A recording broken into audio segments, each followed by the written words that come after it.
Good evening, everyone. My name is Dr. Akashdeep Bhardwaj. I'm from University of Petroleum and Energy Studies, Dehradun. I'm a professor here. I teach cybersecurity and digital forensics. Okay, I have around 25 years of IT experience, and then I moved from the industry, the IT industry, over to academics. So today we'll be taking a session on the opportunities and future trends in cybersecurity. All right. Feel free to ask or stop us or post your questions. Along with me, I have Sachin Vesh, who is a head of network security from Radware Asia Pacific. Okay, so he's a security industry expert with me. So we'll together we'll be able to handle all your questions and answer anything that you feel you want to ask about us. Okay, and we also have the marketing team, so anything related to UPS admissions specifics, anything, all right, they'll be able to answer. We'll be able to answer or tell you about the cybersecurity. All right. So the agenda that I have today is what is cybersecurity? All right. Why do we need cybersecurity in the times today that we are living in? What are the levels of internet? All right. All of us browse internet. All of us have 5G, 4Gs running in a house, wireless and everything, networks, right? But what exactly are the levels that internet works on? We'll also look at the cybersecurity perspectives, right? Where all cybersecurity fits in. Okay. We'll also look at how do you think like a hacker. Okay. We'll try and do a few hands-on sessions. All right. We'll use open source information, available information that is there on the internet. Okay. We'll also look at some cybersecurity trends that are there out in the industry. We'll also look at some what is bug bounty, what are the rewards. Okay.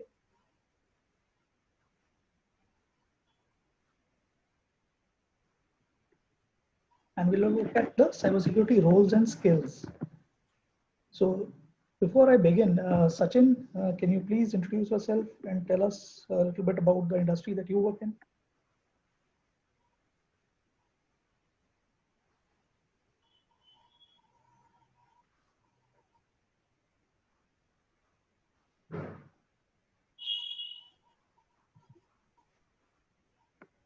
I think Sachin is on mute. Anyways, let me continue. So cybersecurity, as I know, is basically defined as protection of internet connected systems. Okay, anything that's connected to the internet. All right. That can be hardware, software, some networks, any program that contacts or communicates with the internet over the internet, all right, data and information. Now, what do we protect this from is data breaches, internet thefts, okay, damages, or any unauthorized access that you see, right? People who are not authorized, they want to get inside your own systems, your hardware, your machines, your data. They try to, do a theft of your data, right? And how do we do this? We protect using a combination of process, practices, and technologies. So processes are plans or procedures that we follow. Practices, again, simple ways. Technologies are tools designed to protect everyone. Okay, I have a few questions. Govind Gupta says, how do I get CH certification? All right, so we look at all these questions at the end, Govind. Okay, somebody is asking anonymous. Okay, what are the risks in the field of cybersecurity? So we'll take this or take all these. All right.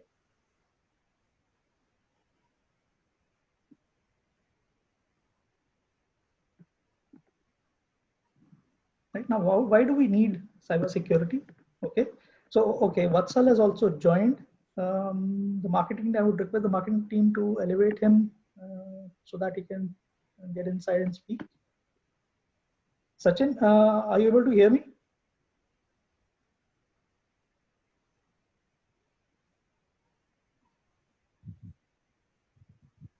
Vatsal, can you hear? Yep, so sorry. I think I joined through the wrong link. Hi, Okay, everyone. no Yeah. problem. So everyone, Vatsal is a alumni of us, a proud person today for him, representing UPS. So, Vatsal, could you quickly tell us about yourself and what you've done in UPS and what you're doing currently? What is the environment that you're seeing over there? Sure. Thank you, Akashdeep sir. So, hi everyone. Mine was the first batch, 2014, when the cybersecurity branch just initiated. It was a risk which we were taking, and it was also a challenge for all of us to prove that we can do something. And yes, the course curriculum which was provided by UPS, it was very unique. And as we started stepping into the industry, it was really good. So I started my journey with a couple of internships. One was with Checkpoint, which is a firewall giant, and another was with L&T Electrical and Automation. Post that, I got an offer from PwC, PricewaterhouseCoopers India, where I joined as an intern. Post that, I was converted as a full-time employee, worked there for around 2 years, then moved on to Genpact. Now, so basically, I was very much into cybersecurity, and around 10th or 12th class, I was looking forward to do something in cybersecurity.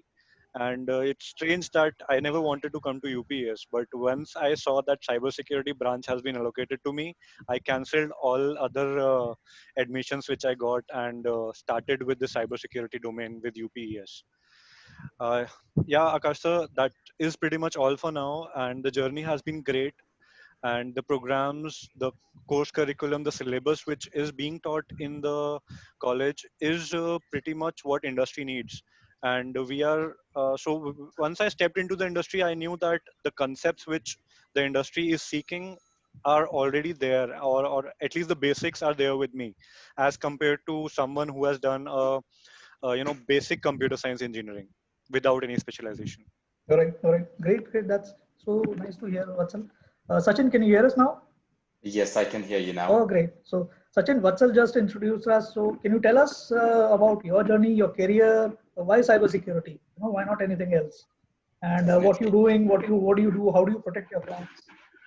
Definitely. I think this is the most interesting part that I would like to share with everyone, and I do share with all the people I meet how I got into this. So, hi everyone, my name is Sachin Vesh, and I belong to Dehradun as well. All my childhood and education till graduation I've completed from Dehradun itself. And after that, I was always enthusiastic about computers. I wanted to know more about it. During my school times, I did not have computers as one of my subject, but yes, I was into it. So when I took my first job, I started to study about it, take certification courses, online studies, everything that I could possibly do. So I started with CCN, MCSC, did all the things that I find, lay my hands on. I did not care about uh, what is the what is it that I'm going to get about it, but I definitely wanted to learn each and everything that is in demand. So I did a lot of certifications, took positions as network security engineer to start my career with some company which is in Chennai, had to travel, take a lot of pain as well. Staying in Chennai at that time was not easy in 2006. That's what I'm talking about. So from there, I got into Cisco, again, a very reputed organization. I was working for Cisco Tech for almost 3 years, worked as escalation engineer for Juniper Networks, again, a uh, very prestigious role over there, became a lead security consultant for a company outside India, which was National Commercial Bank, the biggest bank of Saudi Arabia. So I was there as well. And presently, there were many companies in between. Presently, I'm working with Redware as a security expert, managing all the complex infrastructure. I've got the highest certification in the networking industry, which is CCIE. I did not pursue many other certifications apart from that in Cisco, but yes, a lot of certifications are required when you are into this kind of field. Talking particularly to cybersecurity, this is something that we are involved in every day, although we do not realize it, just like the air we breathe in. So you are interacting with technology all the time. It is something that which is very critical to you, yet we do not pay a lot of attention to this. So this was my intention to know about it. What am I doing? What is happening in my computer? What is happening with internet, and what is happening with all the things around me? So this is something which has always given me a push, and till date I keep on learning these things. So this is what I would like to highlight to you as well, that be aware of what you are into. This is a world of technology, this is the era of technology, so you have to be aware of the technology around you. In every part of our work, right from morning till evening, it is touching you. So that is what I would like to tell you about. Great, great. Thank you so much, Sachin. That was nice to hear about all the stuff that you're doing. All right. So now, why do we need cybersecurity? Right? So all of us would agree that we live in a digital era. Right? I've got around 2 phones, so many laptops, 5 or 6 laptops. I use them for my own small setup. So obviously, I am sending and receiving a lot of data over the internet. Right now, what I do is I search, I browse, I email. All of us do that, right? When I say I mean everyone, right? So we book cabs, we also book our hotels, we book air tickets, train tickets, we send and receive money, or even just order food, right? So we use the internet in a very unique way, and in a very ways where we keep generating data. Right? We constantly keep using internet. Now, when I say we generate data, we save this on a cloud-based systems. Right?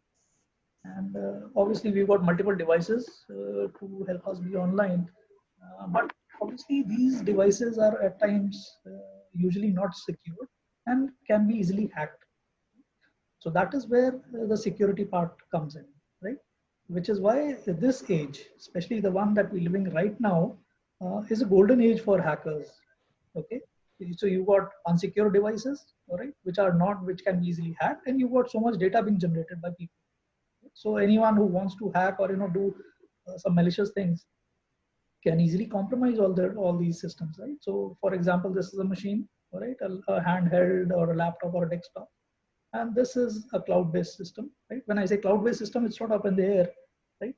So it's a part of the internet, and internet is just bunch of thousands and millions of networks, combined to become the internet. And whatever we generate is actually sent over to these guys. All this data is saved, and when we say cloud-based system, it basically means hosted system somewhere. Okay? So, for example, Reliance has a data center in Bombay. Somebody else might have a data center in Hong Kong. Somebody else may have it in US. So all these systems are basically networks joining together, which is called as the internet. Just to add to what Akash sir very rightly said, it is a golden age for hackers. So I can just recall a news 2 days back. Apple has rewarded a bounty of $1 lakh, which is equivalent to 75 lakh Indian rupees, to a hacker who found a bug in their systems. Now imagine $1 lakh. It's a huge amount, and it was kind of great that an Indian hacker could find such a flaw and report it in Apple systems. So yes, truly it is a golden age for all the security professionals, not only from the perspective of hacking, but all other domains which are included in cyber security or information security, which we'll talk about as we go forward. Yeah, absolutely. Yeah.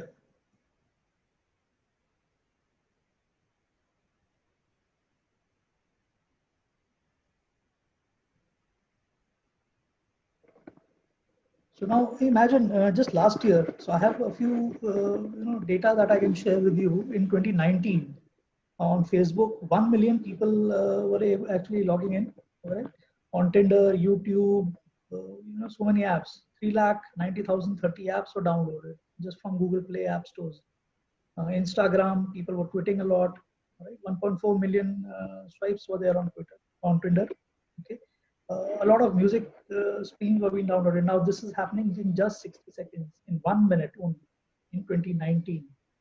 Okay, so imagine the kind of data that people are using, sending, receiving, downloading. So it's actually huge, right? Now, what does this mean for us, right? So basically, if I look at some more statistics, when we saying data is being generated and it's good for hackers, unsecure devices, everything, right? So 50 million tweets were sent in 2019 and 2020 till date. Okay, 294 billion emails are sent. Okay, then this is just 1 year, and we not even finished 2020. 4 petabytes of data on Facebook. Okay, 4 terabytes from each connected car. Right now, we've got a lot of cars and vehicles which are obviously connected to the internet and sending and receiving data, right? Maps and everything. 65 billion messages are actually sent on WhatsApp just last year and until now. 5 billion searches were made. Okay, so 463 exabyte of data per day in 24 hours is the estimation that will be generated in 2025. Okay, now how much is that? I'm talking exabyte, this, that. What exactly does that mean for us? Right? So it's an equivalent of 212,765,957 DVDs per day. Okay, now imagine you have a house, and every day somebody keeps those number of DVDs in front of your house. So those are the number of that kind of data that you would have. All right. So again, we come to that same point. It's a golden age for hackers, right? Just to add on, Akash, these statistics are really amazing and they are pretty attractive. If I look at the 4 TB of data are created from each connected car. Now, what does that mean? Each connected car means these cars are connected through to your mobiles via internet. Now, even if 1 MB of that data is leaked, the consequences for the company is same. They can hack all of data or even 1 MB of data. The impact for that company is same. They will be facing lawsuits and penalties. It will be all the same. So you imagine how many such type of companies are there in this particular domain which are working in IoT devices, or the the vehicles which are communicating to internet, and you replicate that to every industry. These days everything is being controlled by mobile, and everywhere, anywhere you see data or documents, there is a need of a cyber security professional. So people like us, we have to be there to make sure that our data, companies data, and clients data needs to be secure at all stages, be it in motion, when it is traveling from your place to your client's data center, or from your mobile even to the Microsoft's website or Google's website or their data centers, or it is being stored on a laptop, or it is being stored on a cloud, your photos which are being stored on Google drives. Everything needs to be secure. So yes, I completely agree with Akash sir. It is a golden age, and lots of opportunities in every field.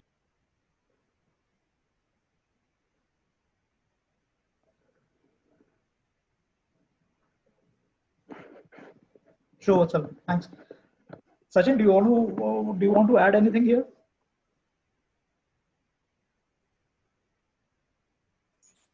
Thanks. So I think we have talked about a lot of data being flowing across the globe. Every minute, every second, there are a lot of transactions happening. So it's not that these transactions are malicious in themselves. Of course, this is helping us. We are doing financial transactions. We are doing banking. We are doing shopping, online shopping. I'm in transaction with my companies. I'm doing a Zoom session call right now. So it's not that the data itself or the transaction itself is malicious. It's just how we use it. So maybe you and I are using it for a good purpose, but the same data, same transaction, same resource can be exploited by anybody who has better skills of the technology than you and can take advantage of it. This is how most of the scammers work. They are preying on you. They are doing social engineering. They are tricking you into checking your emails, clicking on some links, and some major attacks have been carried out this way, which looks very, very simple. That is where we should consider the scope of awareness about what you're doing, what kind of emails you receive, what kind of applications you download on your mobile. So all these things. So it is more and more about the awareness. And as we are getting more and more submerged into technology, we have to be aware of it. We have to be careful. We have to take full precautions. Thanks. Exactly. Yeah. So which is why we keep saying the use of internet, or the reason why we need internet, is immense. Okay. So NASSCOM, as you know, is a industry-wide enterprise, and they've stated that cybersecurity opportunity within India, just for India, is worth to 25 billion US dollars by 2025. Right? So cybersecurity is not going to go away; it's only going to increase day by day. Right? So let me tell you a little bit about the we will try and go deeper into cybersecurity. Okay, so there are, all of us use internet, and we say, like, if I am able to access my LinkedIn, my YouTube, my Facebook, my Twitter, my Google, I am, on the internet. But that's not exactly true. Okay, what you are browsing right now, what you're accessing right now, is just the surface of the internet, which is basically called as a surface web. Okay, anything that you type on your machine, then you get the whole website, Amazon.com, NDTV, all these websites which are providing you information. That is just surface web. Okay, there's something called as a deep web, right? Where financial records, scientific records, organization specific information, medical records, for example, government resources are actually kept somewhere where you need some level of access to get inside and access them. So that is, these records are, or these data is basically what the hackers target, or people with malicious intent keep targeting. Now beyond this, okay, there's something called as a dark web, where hackers, drug traffickers, hacking tools, botnet armies, which are basically, you pay them, they'll attack somebody over the web, right? All sorts of illegal information, illegal porn, political parties, mafias, private communications, for example. Okay, all these things keep happening. So that is basically the dark web. So all the hackers, or the bad guys, as we call them, the black hats, okay, they reside here, and they don't even have any ethics, right? For example, in today's time, they're actually attacking hospitals that are providing a lot of services for COVID patients, right? So they're actually trying to bring down hospitals, or agencies or people who are actually helping other people. So these guys are really bad people. Okay, so now cybersecurity as a concept can be applied, across business, across domains. It's not that anybody with a computer, they'll be using it. A lot of other people. The range can be from general business operations to very core technologies. Okay, for example, applications. Everyone uses applications, right? Even a small business guy will be using GST, an application to file his, revenues. Information, when you want to browse information, or when you want to access information, you do that. A lot of network people do that. Operations, encryption. Whenever you're sending stuff across between businesses or banks or anything, you need encryption. There's also access control. End user, as Sachin talked about, creating awareness. So that's where end user awareness comes into being. Right? Disaster recovery. When systems go down, you need to have, bring them up to ensure everything is working fine. As an example, whenever you open gmail.com, right, you always get your email ID there. But the Gmail servers actually go down 10 times or 15 times a day all over the world, right? So that is where cybersecurity comes in. Okay, it helps you access whatever your data is there in a reliable fashion. Okay. Now, how do you think like a hacker, right? So always look for gaps, always look for weaknesses, always look for things to break into, right?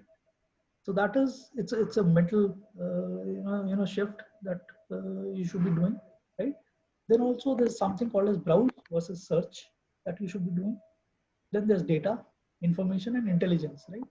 If I have a lot of books scattered in my house, or anything, that is, for me, is data, right?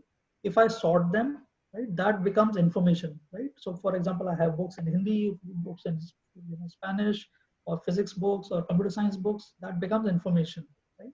If I start taking out some relevance information, or some stuff from that, it becomes intelligence, right? I start reading them and implementing them somewhere. Okay, so that becomes intelligence. So from data we move to intelligence. So that is what cybersecurity teaches you, right? You have so many machines on the internet, right? So you find out something about them. Okay, then you find out how many are insecure or how many can be hacked. That is intelligence, right? So cybersecurity information, basically, whenever you browse or when you search, you look for timely information, you look for relevant information. You also look for actionable information as a verified and accurate source, so that either you can hack or you can bring down people. Okay. The idea is to stay one step ahead of the bad guys, okay, or the black hats as we call them. All right. So and how do you do this? You start tracking vulnerabilities, which are weaknesses, maybe around yourself, around your office, around your homes, around your enterprise. you should also be able to detect changes in machines, applications, services, new employees, new people around your house, locality, or any changes in policy. Those are how do you stay ahead of the bad guys. Now all of us have machines, right? Do you know what your mobile phone, if I take your mobile phone, it can tell me the password, it can tell me your credit card number, it can tell me your social security number, it can tell me what you deleted, your bank account number, okay, your recent files that you accessed, okay, your text messages, whom you called, what are their names, what are their addresses, okay. It can also tell me your contacts, okay, your friends, what is your current location, whatever your recent location, wherever you visited, which sites are you visiting, browsing, okay. So the physical sites and the digital sites. So just from taking somebody's mobile phone, I can do a forensic analysis on that and figure out so much information out of it. That is a very simple way of trying to hack somebody and take out more information and find out, which is basically called as information gathering. Okay. Now, all of us use social media to gather some interesting information, right? Everyone uses Facebook, LinkedIn, Twitter, Instagram. We post a lot of messages. For example, a company may be posting information that they are doing something, they're launching something. But how do you determine what efforts, what metrics there? How does it fit into their insights? So that is, we use something called a social searcher, right? So let me check if this thing, I can do a new search. So just give me a moment. Okay. So this basically, it's a website. Okay. I can find out trends and what is actually happening using social search. For example, I can find out what is happening about COVID-19. Okay. And this basically what it does is it goes over to the internet, searches all social posts and tells me from 7, 8, 10 searches, sources basically, which can be Twitter, internet, LinkedIn, Google, all sorts of searches, and tells me different information about them. So if you look at this, and this is live, right? So all these people are posting information. Right? So I don't need to run around if I want to find out specific information. Now, for example, I just want to find out what people are posting on, say, if people are actually posting any content, right, or images, right? So I just want images of people, what are they posting on COVID-19, right? So I can quickly do a filter and then figure out what exactly is happening there. All right. So that is where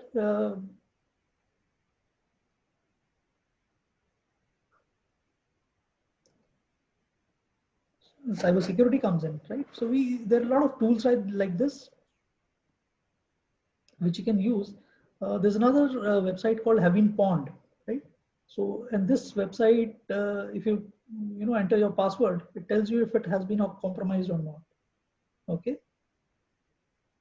There's something called as footprinting, which is basically gathering information about targets without alerting them, right? We can find out information about people, their names, their phones, their background checks, criminal records, public records, but we don't alert them. Right? So all this, there are a few websites like Private Eye, Truthfinder, Anywho, right? And there are several ways to find out, but the idea is not to alert them, right? So let me run one of them.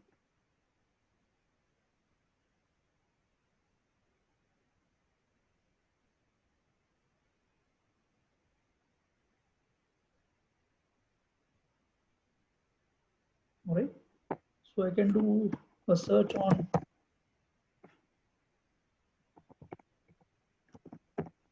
Donald Trump, Washington. Okay, we found 0. Let's do it from somebody Maybe else. it's the spelling of the last name, Akasta. It's TRU. I think Oh, it's a yeah, typo. Yeah. thank you.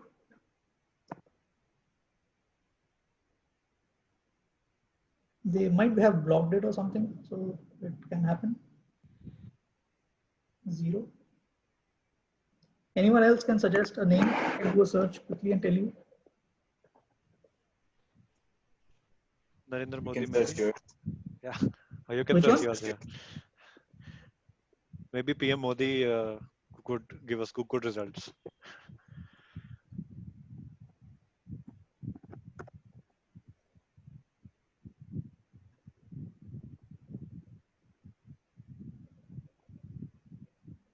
Seems to be some issue with the portal. Yeah, yeah. So they basically blocked it. I think that can happen because these sites are usually they keep blocking these websites. Okay. Anyways, let's move ahead.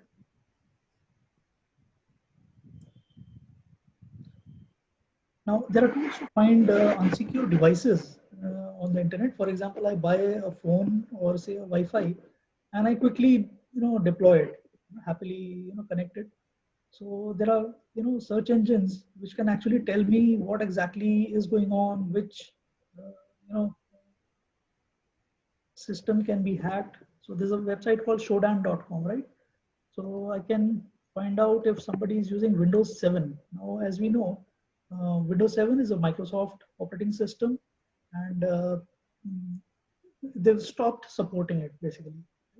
So anybody using Windows 7, right? It's not patched. It's just there, lying there, sitting there. So what this website does is it gives you links to all Windows 7 machines. For example, I clicked on one of them. Okay, and this thing is in Santiago. Okay, Colombia. Right now, if you see these ports, so these are basically services or applications that are running. Okay, so 80 444, all these websites, right? And it tells me what is running on those websites. Right? I even come to know that what versions are they running. Okay, I hope everyone can see this, right? So this Yes. is something like a gateway. There's we can also see some code that is running. So you see, it's very easy to find out vulnerable machines. What are they running? If I know this code, I can download quickly, copy this code, study it, find out how this can be hacked. All right.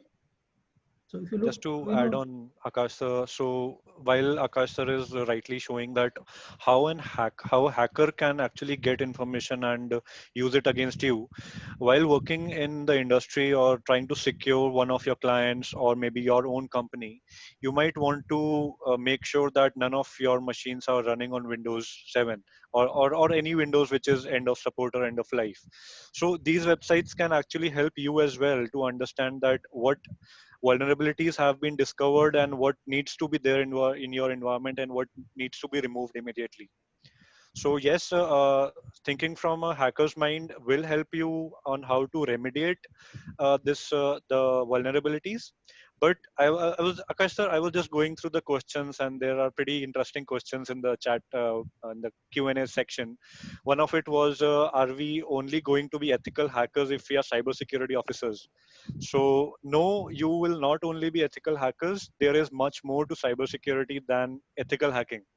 There you can be a cybersecurity auditor, or you can be a network security expert like Sachin, or maybe there are various tools like antivirus is there, firewalls. You could be managing a firewall, or you could be looking after a DLP, which is a data leakage tool. It tracks everything.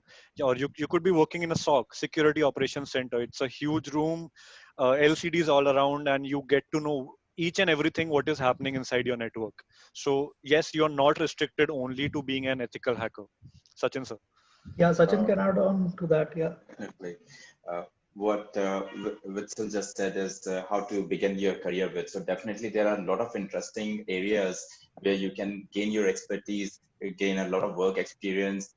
And these interesting areas provide a lot of exposure to you in terms of how different components of a network work together.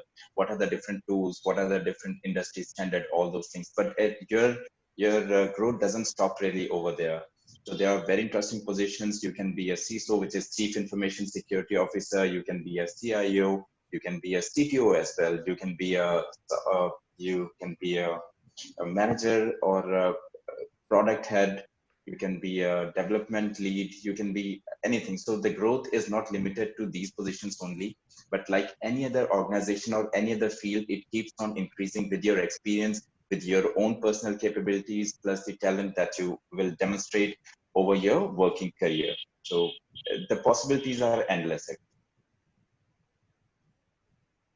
Correct, correct. Yeah, sure.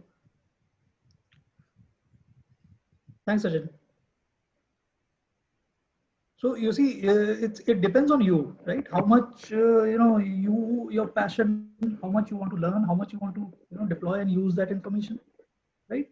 So now let me tell you something about live security attacks. Okay, so let me tell you. So there's a website called as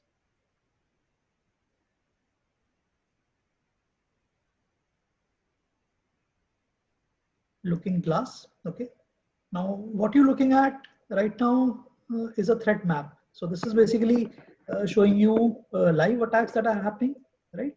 So if you look at this, you see every second, every moment, this thing is it keeps increasing.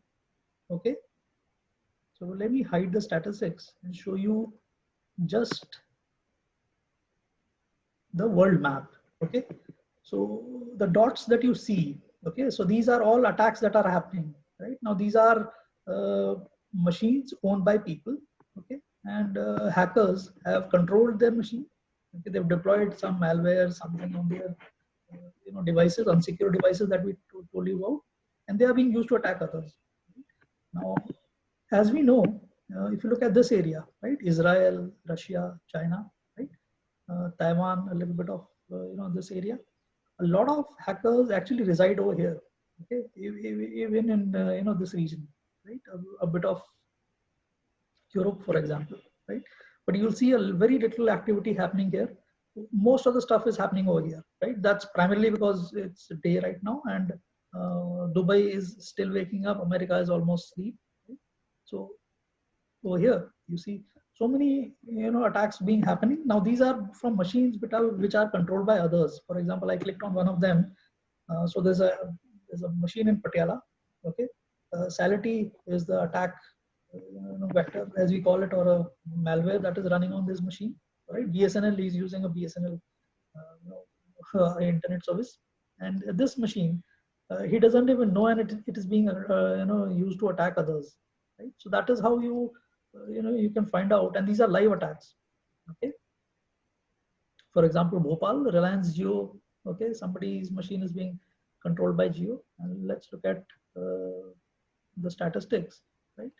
So if you look at these, okay, so India, China, Egypt, Iran, right, the top countries. Now these 18%, 14% are the vulnerable devices. So out of every 100 device, India has around almost 19 devices are vulnerable, and they are not only vulnerable, they are controlled by others. Right? So these are basically called as botnets. Right? So these are devices that you and I own, and these are actually being controlled by others to attack somebody else. Right? Now, what I mean by this is, let me show you a little bit more about this.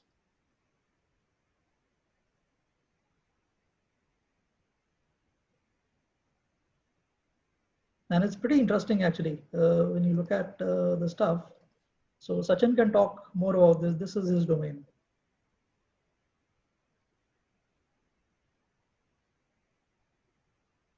Thanks. So just like we saw on the previous slide, there was a graph which shows who is attacking or who is getting attacked and what kind of exploits are being run across the globe here. So this is also a threat map, which is a live threat map from Redware, the organization that I currently work for. So this live threat map, it shows, again, the same thing, what all threats are going on, which are the top attackers, from where the attacks are originating, and how we collaborate this information. So all over the world, all the traffic that is flowing through different ISPs, they go through some centralized devices, they understand what kind of attack patterns or the traffic patterns are flowing across. Plus we have various devices across the globe whose primary task is to analyze the information packet by packet, what is flowing. And they centrally update one server, which is also virtualized into different locations, that okay, from X location, from India, from China, from Japan, Korea, so many attacks are originating.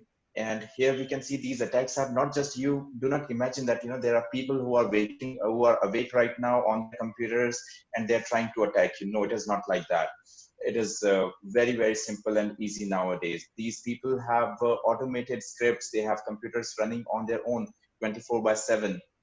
They will do the entire network scan, filter the results. They will understand what all vulnerabilities are there. Everything would be ready for one person. Then he will apply his own intelligence and maybe execute a successful attack. So these attacks, most of these attacks are automated. Some of them, as you can see on the screen, they are DOS attacks as well.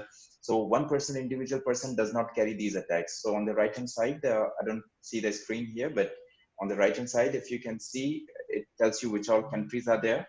And on the left hand side, you can see what type of attacks are there. There are TCP UDP attacks, there are DDoS attacks.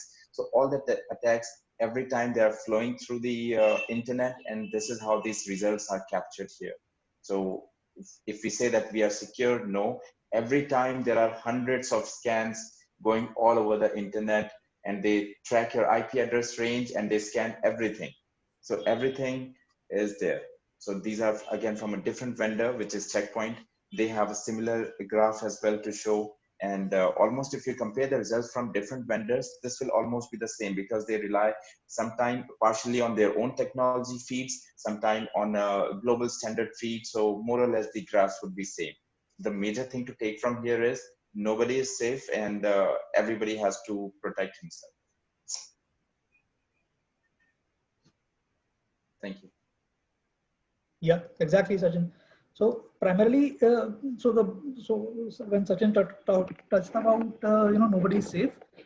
So in the cyber world, there are two rules. One rule is if you're on the internet, if you have a machine that is connected on the internet, you'll get hacked. Not today, not tomorrow, maybe day after tomorrow. Right? And the second rule is if you have some data stored somewhere securely, as you think, on a cloud server, okay, it will always get leaked.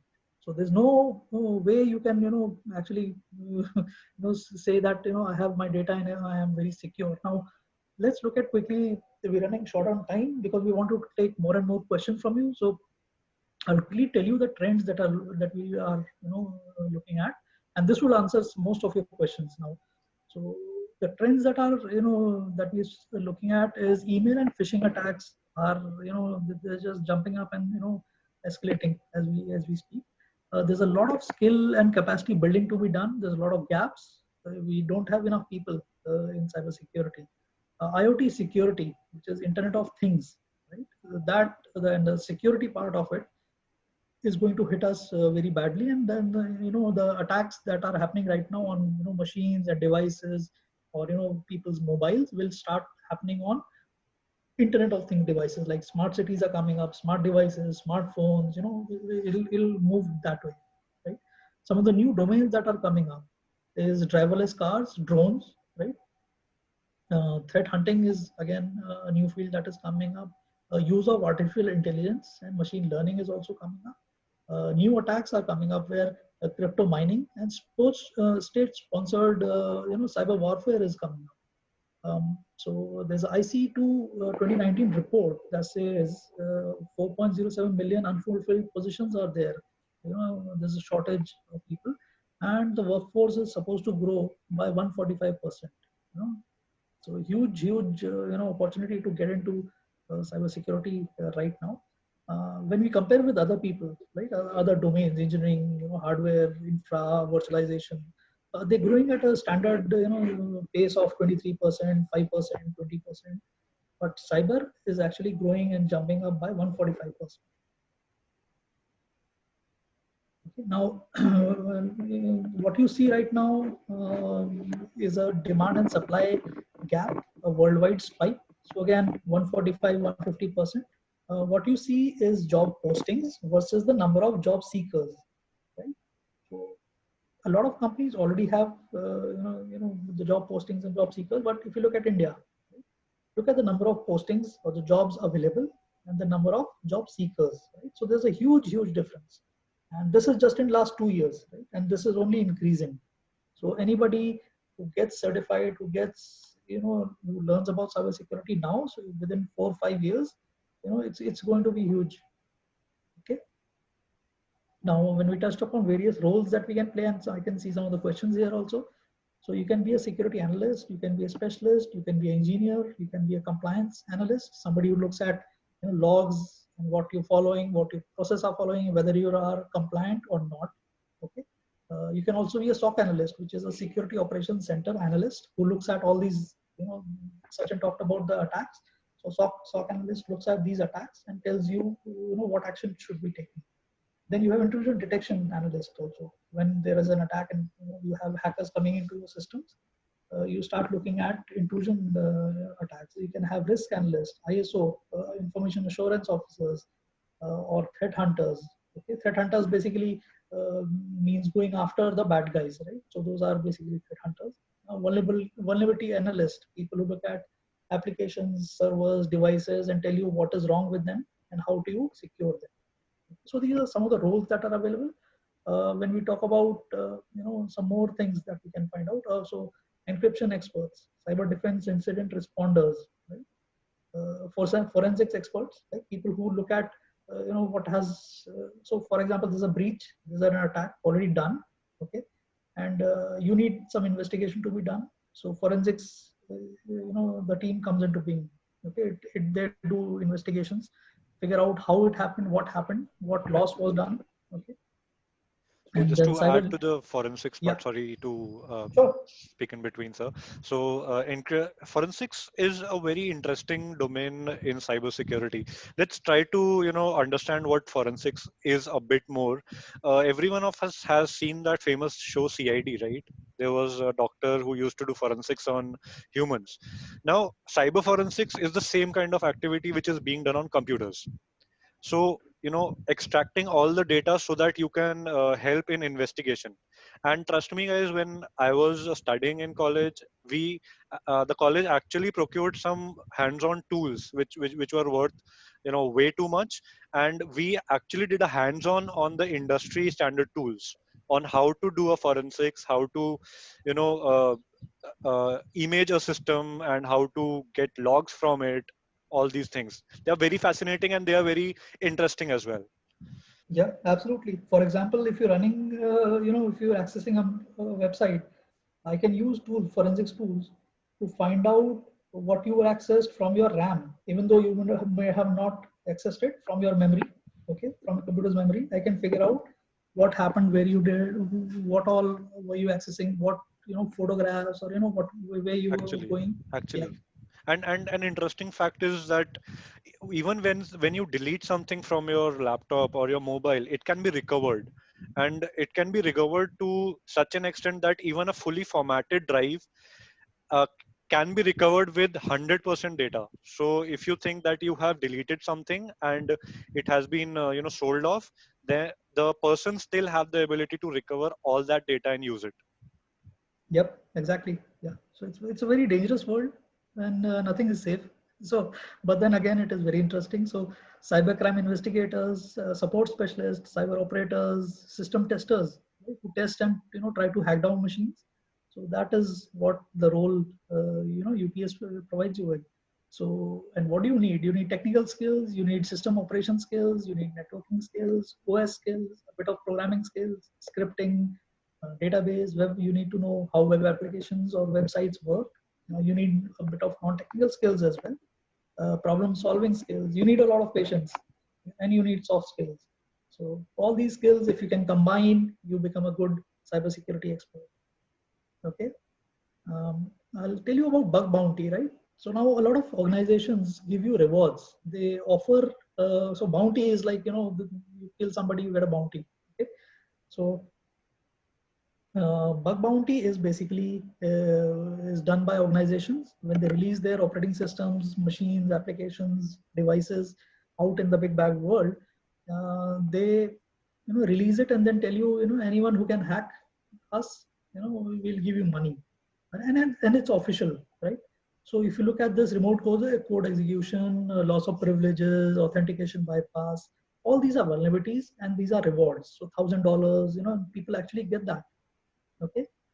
And in education, healthcare, government, travel, hospitality, a lot of people who have done BTech have become bug bounty, hackers, or bug bounty people professionals. They just hack things, send out the report, get the money. Okay, and a lot of things. The top bug bounty is $6,000, and it keeps increasing. For example, if you look at this, anyone knows what this is? Okay, so it's Tesla 3. It's an electronic car by Tesla, right? Now they've thrown out a challenge. Okay, so and the challenge is you'll get this car free. The model is version 4.3. If you can hack its computer systems, or if you can hack it down, they'll give it to you for free, right? And it's a huge expensive car. Okay, and recently this car was used to transport the astronauts to SpaceX. Just a couple of days ago, Musk sent out a couple of people out to the systems outside, and this car was used actually. Okay, Google actually pays a lot of bug bounties, so 6.5 billion in 2019 alone. And this has been rising from some 2 million to around almost 6.5 million in just a couple of years. Okay. Now we'll take all your questions now. Any questions you can also speak or tell us, but we'll take it one by one. So Govind Gupta says, how do I get CH certification? So CH is basically Certified Ethical Hacker certification. You can join any organization, any institute that is offering that. But before doing that, you need a formal training. I showed you operating systems. I showed you, databases, all those stuff, languages. If you have those, then getting a CH certification is not a big deal. Okay. The fun fact, Akash, I believe yeah, CEH and ISO 27001 lead auditor courses are a part of our course as well. Yes. Yes. So Right. before you pass out, UPS also ensures that you are able to hit or at least attempt CH and get that certification. Apart from that, sir, we also started with CompTIA. So yeah, you get 2 Oh, certifications wow. now. CompTIA. That's Yeah, nice. CompTIA Security Plus. So So, yeah. these all are industry, renowned and globally acknowledged certifications, which Akash sir is talking about. ECEH is provided by EC Council, and CompTIA is an organization in itself, and it provides certifications like Security Plus, Network Plus, and these certifications, if you do, you get a hang of things really well. Yeah. So the next question Anonymous asks is, what are the risks in the field of cybersecurity? Right. So Sachin, can you answer this? Sure. I saw that question a long time back, and I was wondering actually what kind of risk they are talking about. Yeah, there are so So many risks. You cannot say one or two risks, right? yeah, so no, I was trying to understand the perspective. So risk, I think I would like to take it as what are the challenges in front of a cybersecurity professional, or as an organization, what are the challenges in front of you? So if this is the question, here's my explanation to you. So you are connected to something which is totally uncertain, and you have to deal with it. You have to be online. You have to be always present. Your website has to be always up. And out there are many people who want to break it down, who want to break down your infrastructure, who want to defame your website, so many things. So this is a broad range of risk. The risk here is how to keep your website always up, how to keep your website always available, how to secure the transactions of your users, how to keep your data secure. So there's an infinite list of risks. And the major risk is how to get it secure. So it's not the technology which is insecure in itself. Most of the time, it is the people who are implementing it, who are the people who are implementing these technologies. They are not proper expert, they are not well trained, and they may not have the right skill set to implement such a technology, and hence data leakage. So recently, if you remember, we have been having many data leaks even in our most secure system, which is Aadhaar. So Aadhaar data has been leaked. It was not a shortcoming of the technology itself. The technology was there up to the standard, but the people who configured it, they were not aware that okay, this can lead to a security breach. The same example goes back to the date in the World War II with Germany, the Enigma machine that was not cracked because of a lack of complexity or lack of security in the machine itself, but the people who implemented it or the people who were using this. So there is a infinite list of risks. And there's a special position, I don't know if it was covered here, but there's a position of Chief Risk Officer. So who understands all the risk in the organization and tries to mitigate the risk. There's a separate branch of experts and professionals who are into risk analysis, risk mitigation, all those things. So there are many, Correct. many risks. Yeah, yeah. We've also covered a lot of questions here. What are the steps on becoming an ethical hacker? I told you about the operating system databases. What is a job opportunity? We already covered that. Is there good scope? Oh yes. You don't call it a good scope. It's a huge, excellent scope, right? 150% in times of COVID. So for example, people are being laid off from their jobs, and cybersecurity is actually hiring people. Actually, they are hiring, and I know many people who have recently switched their jobs in last 2 months. Now, everyone is hearing that the companies are laying off, and cybersecurity domain companies are hiring like anything. Because understand the demand is huge because everyone has shifted from offices to work from home scenario, and the security implications of that are increasing like anything. And there's a need of professionals who are needed to secure this infrastructure. Right, correct. Now, another question is what are the jobs available for a fresher, right? So as a fresher, UPS gives you opportunities for internships. Once you do those internships, you actually come to know what is going on outside the campus. And then they also help you get a lot of jobs. So the marketing team can actually tell you a lot more, on the statistics. I believe 98%, 99% get placed. Okay. How can we identify any site whether it's safe or not? For that, I would suggest you come over to UPS. We'll teach you that. Okay, so because I can tell you 1, 2, 3, 4 steps. Dell, there's somebody called Dell. Okay, what is the process of getting in cybersecurity field and what education is required? So the process is very simple. Join a BTech course, get trained in as many operating systems, as many applications, languages, scriptings, tools. And the education system that we have in UPS is pretty pretty state of the art as well, right? Which government authorized EH certification organizations? I'm not sure what that means, but worldwide CEH certification, Security Plus certifications from CompTIA are really required. How do I do internship in a product-based companies like Google, Microsoft? Yes, students from UPS have already joined Google, Microsoft also. They get opportunities to do internships there also, and it's across India. Google and Microsoft, Wipro, Infosys, they release so many options, opportunities. How much time this session will be? Of course, we're just about to end.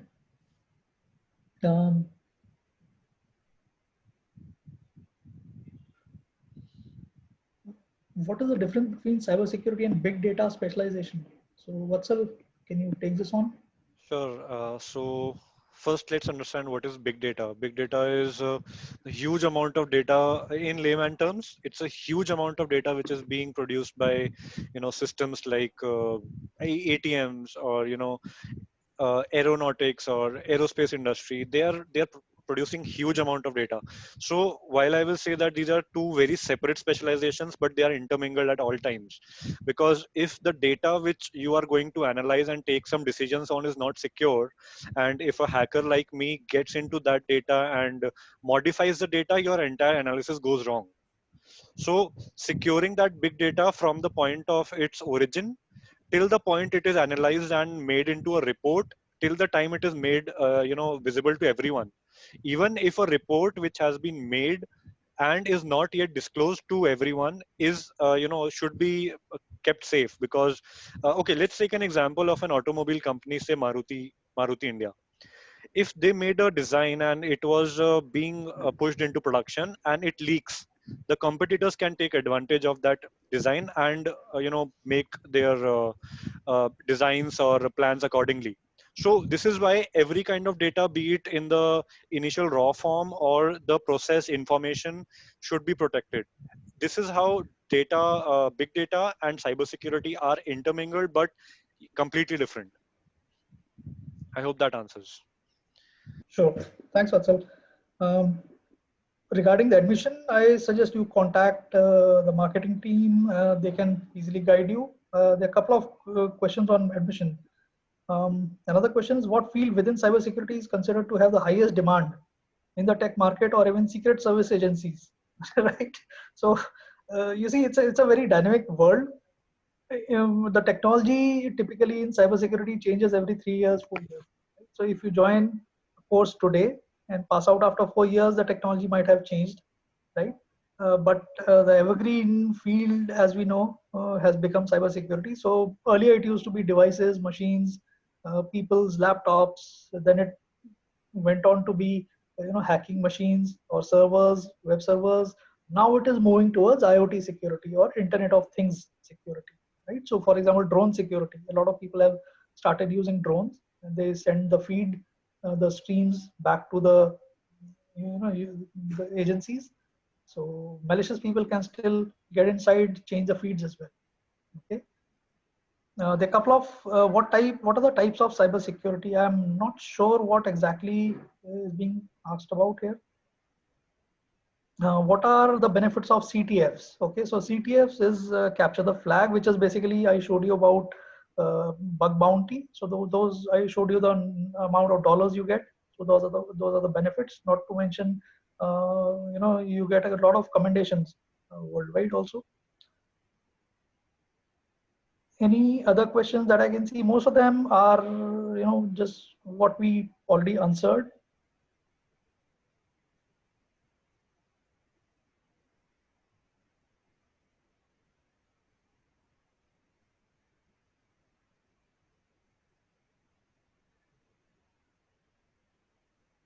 Does UPS provide good internships in cybersecurity? Yes, it does.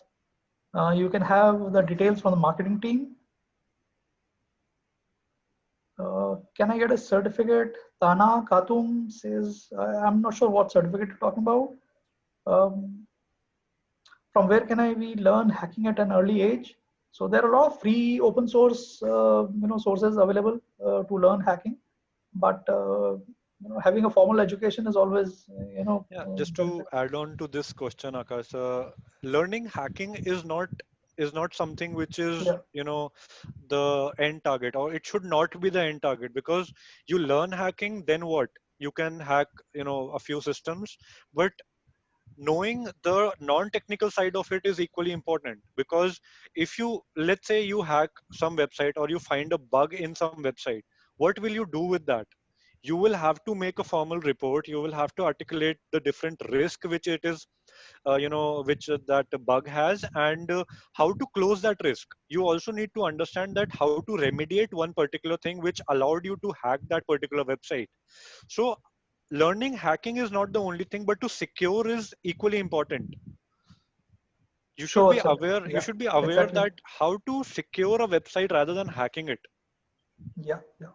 Another question that I have is dark hacking different from ethical hacking, or are they taught, or are they teaching the same skill? So there's nothing called as dark hacking, right? So hacking is hacking, right? There are good people and there are bad people. So that is the only difference between dark and ethical hackers.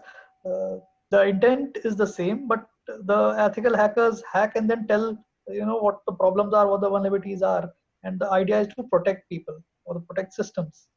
Okay. What is the difference between Shodan and Looking Glass? So I showed you Shodan, right? So Shodan is a search engine that tells or that provides you vulnerable devices, right? Looking Glass actually shows you those devices in action. Okay, they've been hacked and they're attacking others, and they are being controlled by others. So that is the difference. I saw a question on OSCP certification. So OSCP Yeah. is a very advanced level certification in penetration testing, which is being offered by Offensive Security, and it is recommended that you attempt taking that exam only after at least 2 to 3 years of experience, because it is way too costly. It costs around 80,000 to 1 lakh rupees basis the labs you take. It's a very worth. This certification has a lot of worth, but at the same time it is very difficult. It consists of a 24-hour hacking exam in which you have to hack 6 to 8 machines, after which only you get that certification. So that is not easy, and at the beginner level, it is not recommended at all.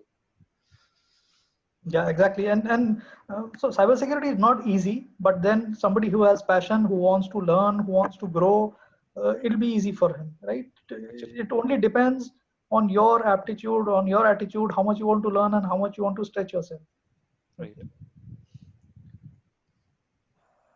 Okay. Tips for commerce students to get into cybersecurity field: you need maths, okay, because mathematics, cybersecurity uses it a lot in the form of cryptography. But then you need a background on computer science, on languages, at least, right? So that is the only thing that I see there. Um, I see a lot of generic questions like how does VPN work? We can teach you that that is a part of our curriculum, so I can tell you there. There's a Uh, question on GDPR. What is GDPR? So yeah, so data privacy is another field of cybersecurity in which the focus is on how to prevent or how to make sure that the data is secure and not accessible to everyone. GDPR is a regulation which was introduced in 2018 May. We almost completed two years, and it was enforced in the entire European Union, meaning that all the countries in the Europe are following this regulation, and any data of the European citizens, referred to as data subjects in the technical language, their data should only reside within Europe and cannot go out. And there's a huge document, and there are 105 articles approximately on that, and it is an interesting read. You should go and read about that. yeah, exactly. There's another question by Nidish. He says, how good is CompTIA Security Plus? So right now, Nidish, CompTIA is coming up. It's already well recognized in the US. NSA recognizes it. It is being used extensively there, and it is not an easy certification. It's a pretty tough certification, and it is, I would say, at par, if not better than CEH. Okay. Um,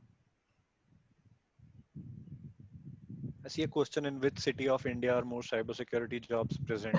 So I won't restrict or I won't favor any one city, but yes, the any place where you see IT companies, or for that matter, any company which is processing large amount of data for itself and its customers, require a cybersecurity professional to be there.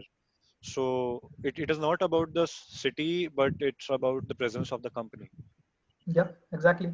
I see a question on is there a job in army related to cybersecurity? Oh yes, that's a very nice question. So currently, any war that is being fought, or somebody mentioned cyber warfare. So when nation states like India and a couple of other neighboring countries start fighting with each other instead of having physical attacks, the first step would be more likely be a cyber attack, right? To disrupt each other operations, to create some chaos, right? So in the army also you've got specialist units, right, which are actually helping protect the communication that is going on. Uh, Personally, I can tell you I work for a company for a lot of cyber cell, which is a police in Uttarakhand, and I help them solve cases. So that is also related to cybersecurity or cyber crime. So that is one thing that I do. Another question that I see is what programming language is required for cybersecurity. So Python is one good language to learn. Java, C++, or any scripting language that you can think of, it's there, but it is being taught within the course curriculum. Okay. Anything you can add, Sachin? No, I think it is the same. Most importantly, if you want to work for government organizations, I think the preferred way is to be in the government organization, be in police, be in army, and then internally you can ask for specialization. So there are different units within the army who are specializing only in cyber control, cyber threats analysis. They are helping the states, they are helping the country, everything. But sometimes these jobs are outsourced to a certain level, but their core tasks, they remain within the boundaries of the organization itself. So if you have joined NDA, if you have joined IPS, then you definitely have extensive opportunities to get trained in India and outside India as well. Like they have army trainings, exercises. Similarly, they have these cyber exercises as well to enhance these skills. So it was a good question, but I think the more focus is about serving the country, being in army or civil services or government services, then that should be the first priority to get there.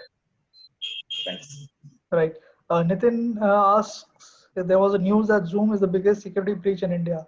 So are we in danger right now? I would like to answer that question.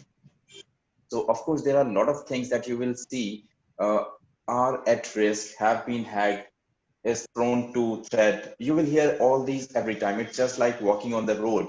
You do not know what will happen the next moment. So it's very uncertain, everything. But you also have to understand that what is exploited, what has been hacked for you, or maybe somebody else, doesn't also mean that it is hacked for you as well. So there are data breach, of course, but what kind of data has been breached? Right now, you and I are on this connection. What kind of data are we sharing? We, of course, are sharing some voice communication, our voice calls, but do I know who you are, what you are related to, what is your identity, what objects you hold, what credit card you hold? No. Similarly, you do not know anything about me. Most of these times, Flipkart has been hacked. So many apps have been hacked. What they lose? They lose their customer data. They lose their transaction records. They lose their syslogs or confidential information which has been stored. Right now, if you are using Zoom, you and I are using Zoom as an application, as a service, what do we have to lose here? Maybe this session, somebody, if at all, in the worst case scenario, this recording of this session will be leaked somehow, but what will be the gain? So nothing. But if you are using Zoom for your company, imagine here you have a company and you have purchased official procurement of Zoom for your company. All your secret information or your confidential meetings are happening over Zoom. Your username, passwords, all these records have been shared with Zoom as well, because you will log in over there, and this information gets leaked. And I can watch now what you have discussed over a meeting. It may be sensitive. It may be creating a havoc on the users. So you have to understand also what is being hacked and how does it affect you. Right now, the system that you are watching this Zoom session on, it may have many vulnerabilities, many, but doesn't mean that all you will be attacked and this and this. So you have to protect. You are using an antivirus. Maybe your service provider is using a firewall, so you are protected as well. So the impact may not be same on everyone, but of course, Zoom has been now mentioned as something that has been breached. And there are a lot of companies and services which you may be using. They are breached, they have been hacked, but they will not let this information out for the sake of bad publicity, negative publicity. They will keep the information, even if the loss is in billions and millions and so on.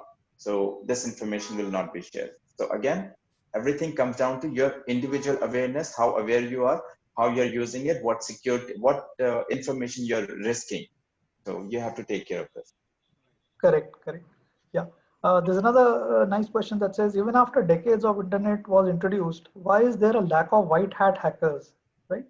So, Vatsal, I'll give it to you. Why is there a So, lack okay. of white hat hackers? Okay, so I will take it like this. There is a lack of cybersecurity professionals overall. What defines you as a white hat or a black hat is your actions. So if you are trying to get into a banking system for your personal gain, you are a black hat hacker. But at the same time, if a bank, let's say HDFC Bank, has hired you to check their systems and to check their security of their systems, you are a white hat hackers. So it is the intentions and the motives which drives or which makes you a white hat or a black hat hacker. Right. What is the best app to hack, right? Nitin, if I knew that, I would, start becoming a Black hat. bounty black hat. Yeah. So there's no, nobody knows which is the best hack, the best application to hack. But if you mean tools, right? So yes, we do teach a lot of hacking tools, or how to gather information, how to make a case of attacking others, or securing others. So that is taught in the labs sessions every year, or within the cybersecurity. Vijay Yadav is asking how to go about MS in cybersecurity. Is that a good decision? Oh yes, Vijay, that's an absolutely great decision, no doubt about it. uh, there's Het Shah says, Mr. Vatsal Jain, please, how did you add that photo behind you? Oh, that is a feature of Zoom virtual backgrounds. You can explore it in your personal Zoom as well. in the video settings. Right. Ravi Gulati says, is cyber law subject a part of the curriculum? So cyber law is being taught by a different, in a different stream, right? So we teach, BTech in cyber security and forensics. So that is a specialization. So you get BTech in computer science, specializing in cyber security and forensics. Okay. What is the difference between a gray hat and a black hat hacker, Sachin?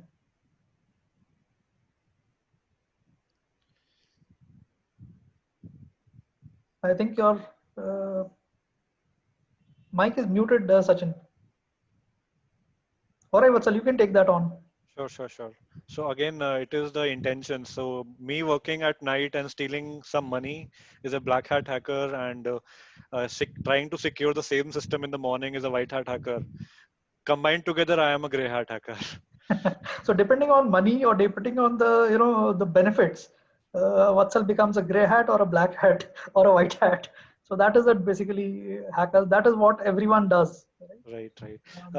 Akash, sir, I saw a question in the chat box and the question panel that is networking important for cybersecurity professional.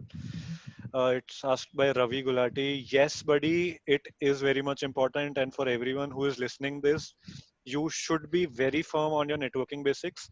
I learned this the hard way, and I tell this to every junior of mine with whom I interact. Networking is a must if you are entering into cybersecurity, because cybersecurity won't be there if networks are not there.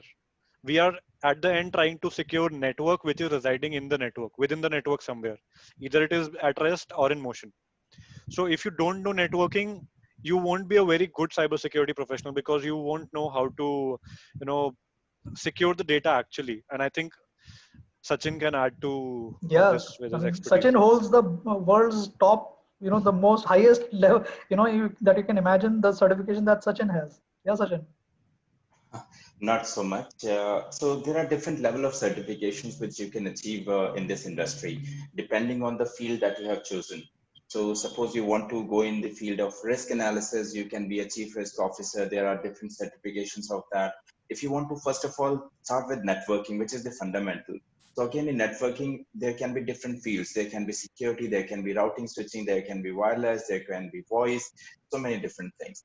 So presently, if you look at the current scenario, there are different vendors here who are offering industry recognized certifications like Cisco, Juniper, Checkpoint, F5, A10. These are different original equipment manufacturer. We call them OEM. They are offering their certification. Cisco is the most popular one. So currently there are three level of certifications actually, and the topmost one that we have right now, which is very popular as well. It's not that we do not have a certification above that, which is CCIE. It is also a very well-known program, until it has been 20 years, I believe, since the time this certification has been started, and we have only 65,000 professionals so far who have been able to achieve this certification. I personally have 28,000 something. So there is a certification above that as well, which is an architect level certification. Not many people go for that because it is extremely expensive as well. And plus you need to have like 15 years of experience maybe. After that, you will be qualified for that, something. So not many people choose for that, but it is also very much valuable. Very few people have this certification.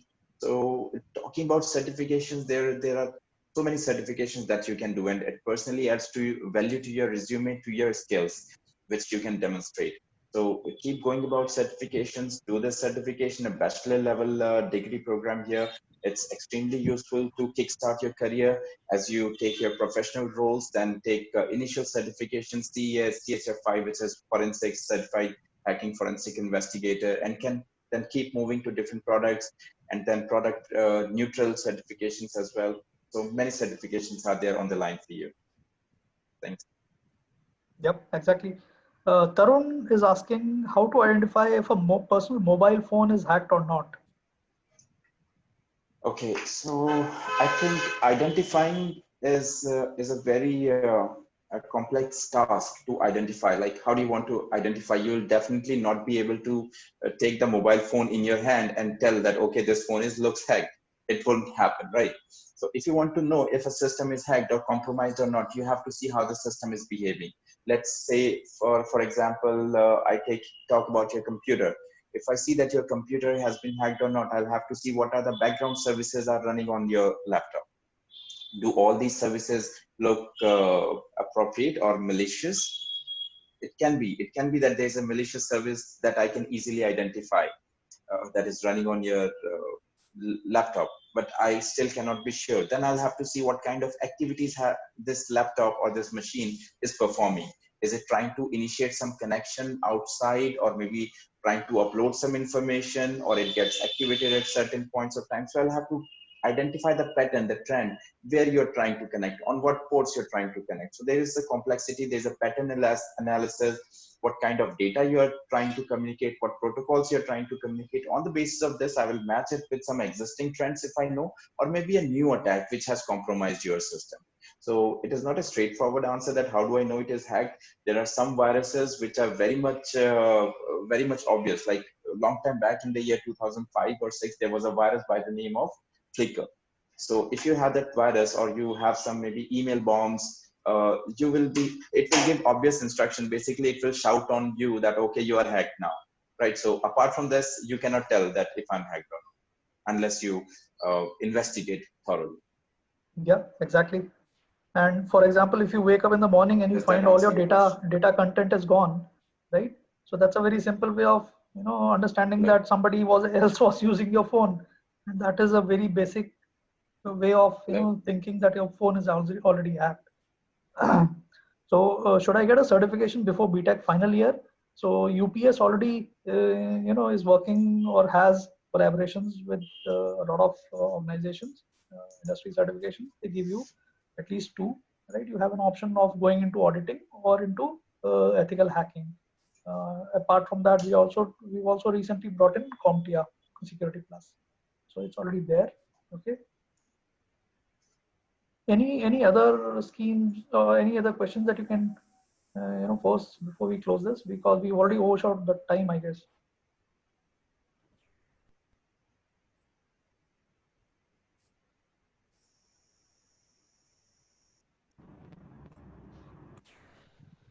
We've already covered all the questions that I can see.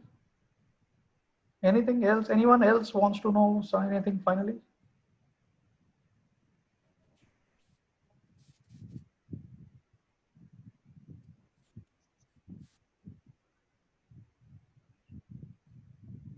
I think the questions keep on increasing. We have 197 questions now.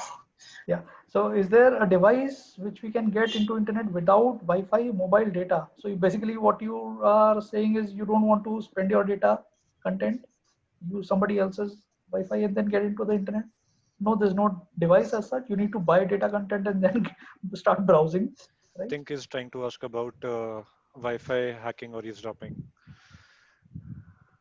Without Wi-Fi.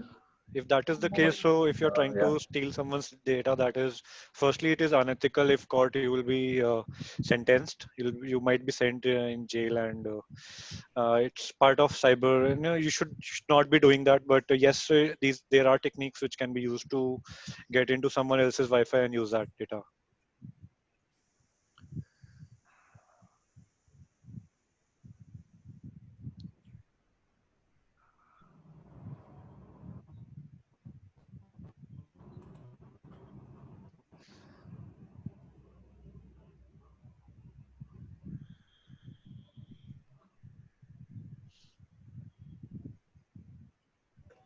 I guess those are all the questions that we had to answer.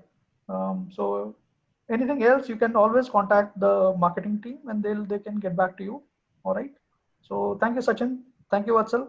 Yeah, Thank you. that is about it for today. Thank you. Thank you. Thank you, everyone.